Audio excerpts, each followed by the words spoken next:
നമുക്കിന്നൊരു അല്പം അഗസ്ത്യപ്പൂ ഫ്രൈ തയ്യാറാക്കിയാലോ. അതിലേക്ക് ഒരു മിക്സിംഗ് ബൗളെടുത്ത് അതിൽ ഒരു 3 സ്പൂൺ കടലമാവ് ഇട്ടിട്ട് 1 സ്പൂൺ അരിപ്പൊടിയും കൂടെ ചേർക്കുക.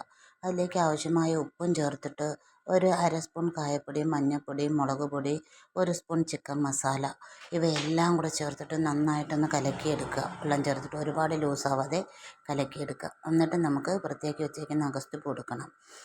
ഈ പരുവത്തിൽ കലക്കിയെടുത്തിട്ട് അഗസ്ത്യപ്പൂ എടുക്കുക. ഞാൻ മൊട്ടുള്ള ഭാഗവും പൂവുള്ള ഭാഗവും എടുത്ത് ആ ഞെട്ടോടു കൂടി തന്നെയാണ് എടുത്ത് മാവിൽ മുക്കി എണ്ണയിലേക്ക് കോരിയിടുക. ഓരോന്നായിട്ട് ഇതുപോലെ നിരത്തിയിട്ട് നമുക്ക് ഒരു വശം നോക്കുമ്പോൾ മറുവശം മറിച്ചിട്ടെടുത്താൽ മതി. ഭയങ്കര ടേസ്റ്റാണ്. കയ്പ്പ് എവിടെ പോയെന്ന് പോലും അറിയത്തില്ല. നല്ല ഈസിയായിട്ട് തയ്യാറാക്കുക. ഒന്ന് ട്രൈ ചെയ്ത് നോക്കുക. കുട്ടികൾക്കൊക്കെ ഭയങ്കരമായിട്ട് ഇഷ്ടപ്പെടും. വളരെ എളുപ്പത്തിൽ തയ്യാറാക്കുന്നതാണ്. ഒരു പ്രാവശ്യം ഇങ്ങനെ അഗസ്ത്യപ്പൂ ഒന്ന് ഫ്രൈ ആക്കി നോക്കി. ബജിയുടെ അതേ ടേസ്റ്റാണ്. ബജിയായിട്ട് തന്നെ കുട്ടികൾ കഴിച്ചോളും. വീഡിയോ ഇഷ്ടമെങ്കിൽ ലൈക്ക് ചെയ്യാൻ ആരും മറക്കരുതേ. ട്രൈ ചെയ്ത് നോക്കണേ എല്ലാവരും.